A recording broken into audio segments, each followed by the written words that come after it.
I felt like I knew that I'm about to go through an experience, and I'm even going to call it an abduction because that's the best word that my brain can come up with.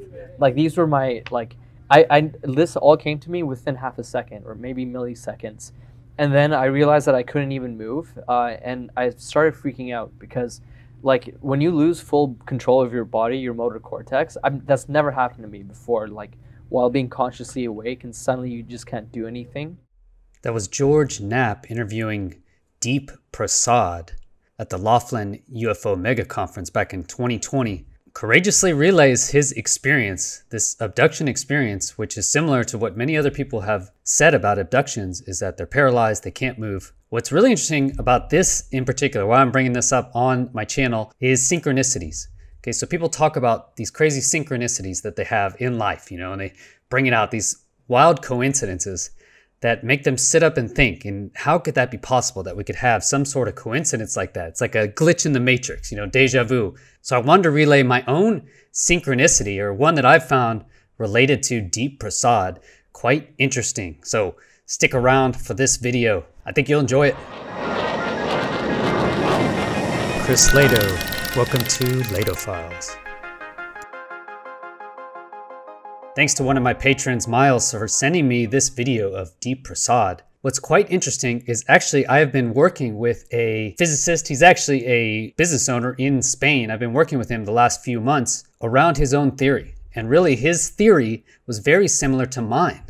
And the reason he actually finished writing this theory out is because of this synchronicity with Deep Prasad, his own synchronicity with Deep Prasad. So this is Dani Roig. Dani Roig basically contacted me because he wrote a book, a novel, his first novel, science fiction novel, about a Hindu man, young man, who basically went to Berkeley, worked on quantum computers, connecting to neurons. So connecting quantum computers to neurons. And many of the similarities mirror Deep Prasad. So when Dani actually wrote this book, he didn't know who Deep Prasad was. He found Deep Prasad actually on Twitter when he was trying to advertise for his actual book that was coming out. I interviewed Dani and we go through all the crazy synchronicities that were involved with this. Basically, Dani wrote the book and Deep Prasad himself noted that there were synchronicities, there were details in Dani's book Deep had not put anywhere on the internet. So how could he have known freak Deep Prasad out? So check that out in this interview on UAP Society YouTube.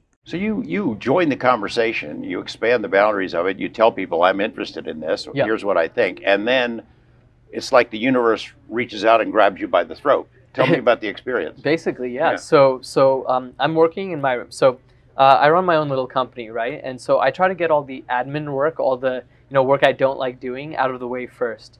So this is 9:40 in the morning, and I'm in my room, just like sitting against my headboard and sending emails on my laptop. And I put down my laptop for just a second to pick up my phone.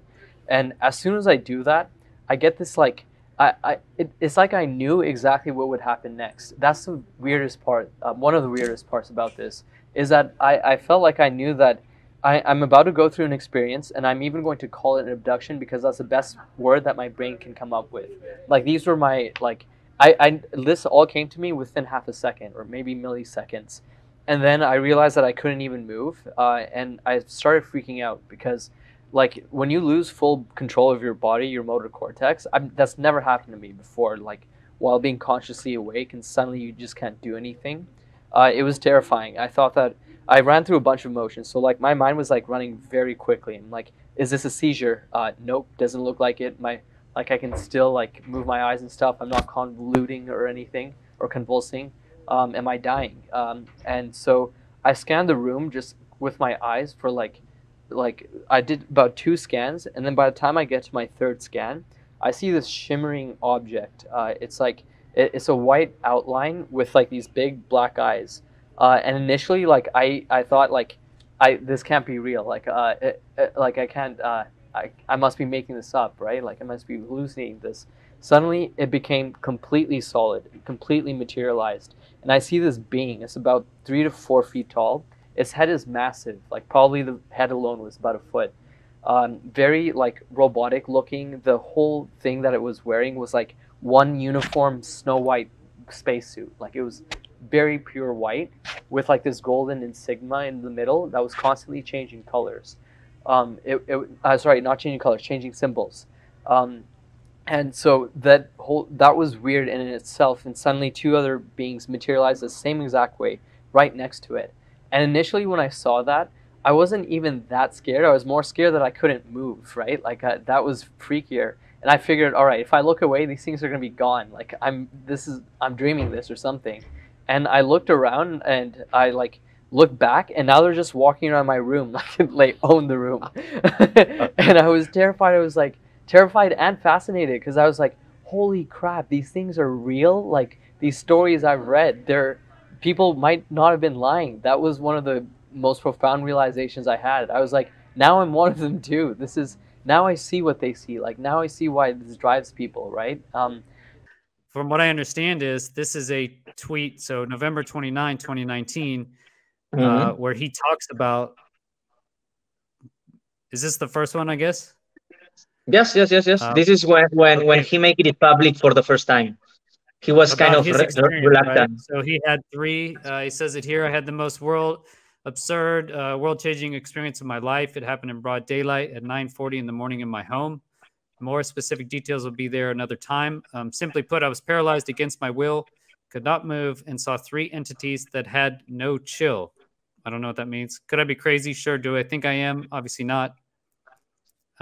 So very interesting. And he talks about these entities basically projecting sentences he could read, like you could see the like emojis going across.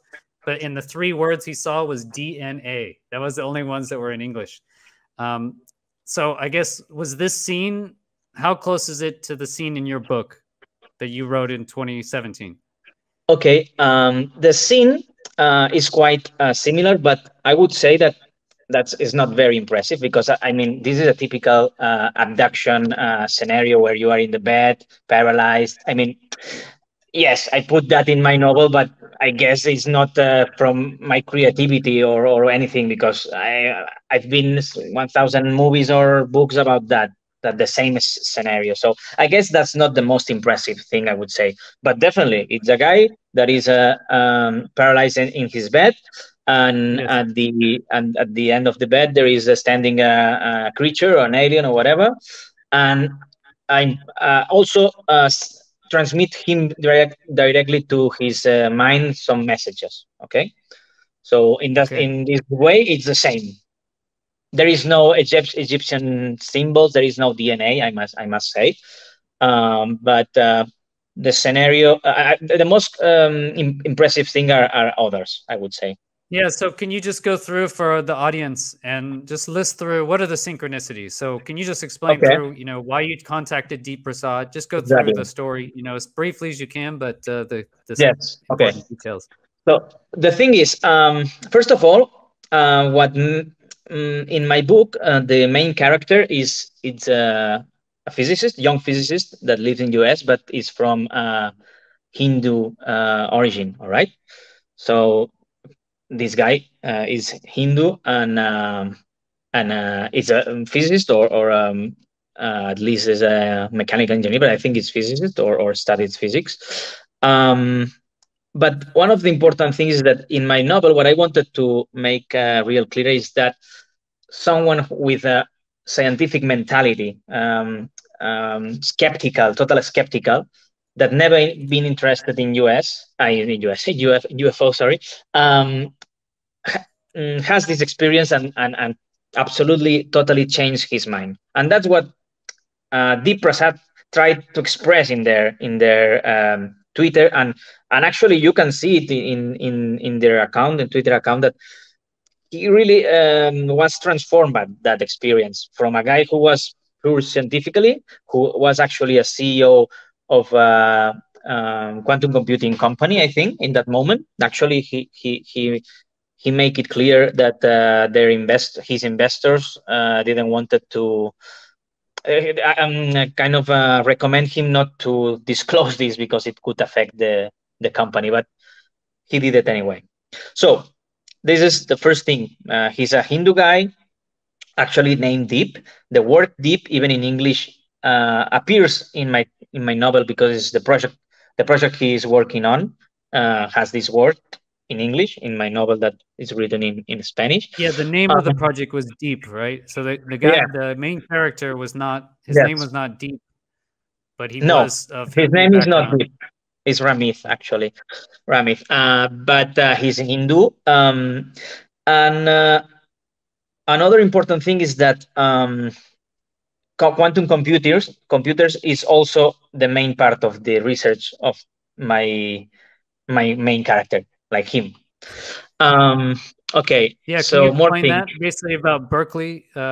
Because Exactly. in So your the thing book, is, yeah. When I contacted him on LinkedIn, I recorded a video of my screen to show him my Google Drive account, because I wanted to show him that the file was the date stamped before he had the experience. So I wanted to prove him that I wrote that before he had his experience. So when I was there is the video, there is the video on my website, the video that I recorded for him. So what I did is I opened the file and I started translating what I wrote.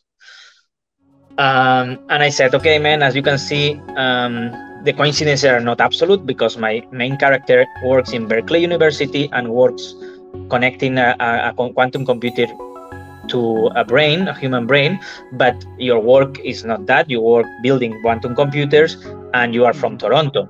And he said, oh man, but it is impossible you knew that, because the first job I had when I arrived in US was in Berkeley University, working connecting a brain to a computer.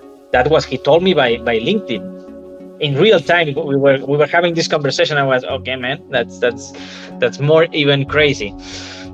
You can see in the video, actually, he was posting in another thread on Twitter our conversation on LinkedIn in real time, because he was kind of freaking out. How was it? How a guy from Spain who didn't know each other would be saying all these things about him, and even proving that those things were written 2 years ago. So he was freaking out, and he was explaining all the coincidences in his thread. So I recommend you to go to his thread. Actually, is this thread, because this was 2 years ago, and I really don't remember that fresh. But he was explaining it here by his own words. So I'm sure it's better your viewers read it. Yeah, we can put it here. So this is Yeah. Okay, this so is my conversation. Here. We'll keep you all updated, but this is the most absurd message I've gotten. I am shocked and look forward to seeing the proof. So this is where you say exactly. But this is his response. My message. You can see my and you English were surprised is he that posted bad. this, right? You were saying you were kind of surprised that you saw this on Twitter or just public Absolutely. knowledge? I didn't know this guy even. I mean, I was following him, but I was how following did you him. find him? Can you explain that? How did you come into contact with Deep? You know, I how must, did you find out about him and tell him the story? I must say, I don't know, because in that moment I maybe was following 500 people. I started to following people when you start Twitter and nobody follows you. You start following people. I mean, I started following Elon Musk. You started the I don't book, know. right? And you said that I have a few books as well, and so yeah, you want to get more public notice. Exactly. So I mean, sharing it. in that moment, I didn't know. I mean, I've never been a real social network guy. I didn't. When I wrote my first version of the book, I didn't have a Twitter account. I made it maybe on 2018 to start. I don't know, having some followers and see if I could get some readers, right? But I really don't know when I started following Deep Prasad. But someday I saw his post and I said, "All right, man, this is what I wrote." And the feeling was so. Here. So he says, this was December 11, 2019 update. He shared the evidence. All his stuff is stored on Google Drive and timestamp. So that's the Google Drive video we can show here a little bit. Yeah. The second half of that interview actually goes through Dani's theory, right? That was the point of writing his book, was really to get this theory out. Back in 2014, I actually had my own idea to write a science fiction book about my own theory, which mirrors Dani in many ways, called Cell. I always had the idea for the book, but I could never actually write it. I kept trying to write books, and what came out was a finance book, a fitness book, a memoir. Okay, not until I could actually make videos, and I'm able to make videos about my theory you may have seen in the past. So the second half of that video covers Dani's theory, which he wrote in the epilogue. He finished it after realizing the synchronicity. So for him, for Dani, the synchronicity, the point of it was to motivate him. So basically it got him back on track. He had stopped the book. He wasn't really concerned with finishing it. He was done essentially. I don't know if he'd given up. And then that synchronicity happened, motivated him to really finish the book, get it out there. And now he's published it for free. He gets no benefit from this. He has his own companies in Spain, so I believe he has his own finances. This is just free to the internet. And if you look at Deep Prasad's actual experience, it is quite eye-opening. So I also encourage you guys to watch that full interview. It's only 8 minutes with Deep Prasad, so check that out. Check out the interview and check out UAP Society YouTube for the full interview. Thanks for being here. Hope you enjoyed it. Smash that like button, subscribe for future content, and join Patreon at patreon.com/Chris Lato, or click the little button right here that says Patreon, hopefully. Have a great day. Peace.